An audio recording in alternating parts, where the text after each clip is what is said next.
Hi Robyn, you're here in Paris for France Digitale Day and you're co-founder of Apolitical. So first, could you explain us what exactly are this startup and this platform that helps government to raise their level of tech?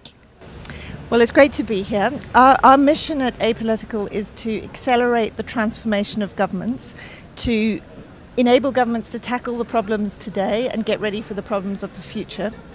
We want to make governments work for citizens everywhere, and we do this through a digital platform that makes it as easy to find a solution to a policy problem as it is to book a hotel for your holiday.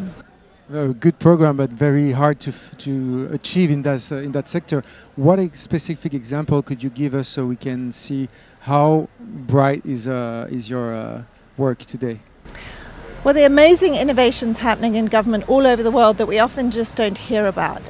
For example, New Zealand is experimenting right now with making all its legislation machine readable, which amongst other things will make it easier for companies to work with the government and follow changes in the government. The UN is running programs in slums in Kenya using Minecraft to help children and excluded people redesign their cities. There are tons of great innovations all over the world, and we are accelerating the spread of those. And usually digital means a lot of transparency, which sometimes is not something the government wants to go through. So how do you convince them to let that go a bit and open the data maybe a little more?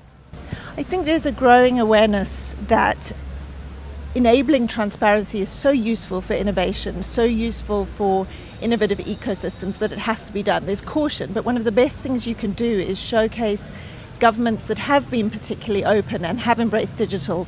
Estonia is one, the UK is one, and that makes it easier for the governments that are scared to take that next step.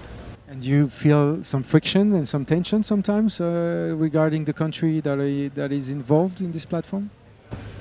Well, there's always friction and tension about innovating because in government you're so scared of failure. In startups we celebrate failure as a learning opportunity, but in government failure means that you've wasted taxpayer money often. So I have got more and more sympathetic to the challenges policymakers face. It's not easy to take risks, so there's always that tension.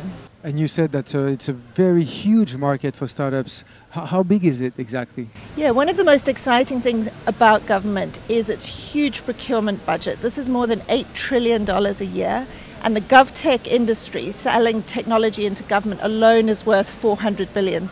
So one of the things we're really excited about is helping government work more with startups, and startups bring their innovations into government, which helps citizens. And your platform is helping that process, right? You integrate startups that can work directly with the government on some specific subject? That's one of the areas we're about to launch. At the moment it's focused on policymakers and government in particular, but we are going to start bringing startups into the equation. One last question. We're here in Paris. How modern, how advanced is the French government on this subject? Well, recently we've seen a lot of interest in France in digital government and in GovTech in particular. I'm actually going to be coming back here in November for another conference co-hosted by the President on GovTech. I believe it might be the first in Europe. So it's really great to see the country embracing this and pioneering and putting its weight behind the importance of the GovTech industry. Great, we're looking forward to see that. Thank you, Robyn.